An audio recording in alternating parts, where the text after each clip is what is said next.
Guys আজকে আমার টিমমেটের সাথে অনেক বড় একটা ধোঁকা হয়েছে। কি ধোঁকা সেটা টিমমেটের ক্যাম্প থেকে দেখেন।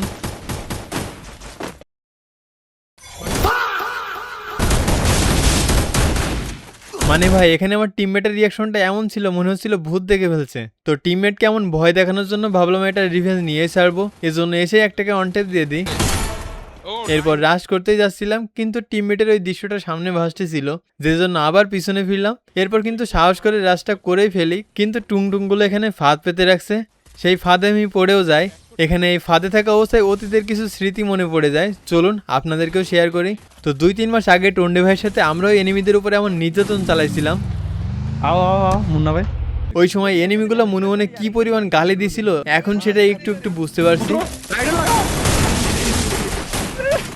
এখন চলেন দেখা যাক এনিমিদের নির্যাতন থেকে আমি বাঁচতে পারি কিনা। তো প্রথমে একটাকে ওয়ান ট্যাপ দিয়ে দিই, তারপর আর দুইজন ছিল, তো বাকি দুইটাকেও পরপর ওয়ান ট্যাপ দিয়ে দিই। এরপর একটা প্লেয়ার ভেগে যাচ্ছিল, তাকে মেরে ওয়াইপ আউট করে দিই। এরই সাথে ভাবছিলাম পিকের ফাইট হয়তো শেষ, কিন্তু না, সামনে আরও এনিমি ছিল। আমার টিমমেটকে একজন নক করে দেয়, আমিও এটা রিভেঞ্জ সাথে সাথে নিয়ে নিই। এদের টিম ওয়াইপ আউট হওয়ার পর সামনে একটাকে স্কোপেন দিয়ে দিই। তো তার টিমমেট ছিল আবার সামনেই, সেও তার টিমমেটের বদলা নেওয়ার জন্য স্নাইপার নিয়ে চলে আসে, এসে আমার অবস্থা একেবারে খারাপ করে দেয়। তো আমার এই লো এসপি দেখে ভাবলাম হয়তো আর বাঁচা সম্ভব না, কারণ একদিকে জোন আর একদিকে B2K মানে ওই স্নাইপার প্লেয়ারটা।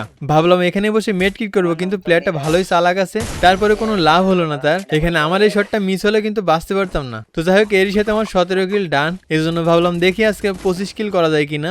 তো এরপর জোন থেকে আসার পর সামনেই ছিল এনিমি, একটাকে হেডশট দিয়ে নক করে দিই। তারপর তার টিমমেট ছিল, ভাবলাম ওর মাথাটা একবার বের করলে নক করে দেব। তো এরই সাথে 20 কিল ডান। লাস্ট প্লেয়ার বাকি আছে, আপনাদের ভিতর লাইক অ্যান্ড সাবস্ক্রাইব করে দিতে পারেন। 20 কিল 21 কিল। যাই হোক, তো এরপর লাস্ট প্লেয়ারটাকে হেডশটের মাধ্যমে ম্যাচ বুইয়া। ভালো থাকুন সবাই, টাটা।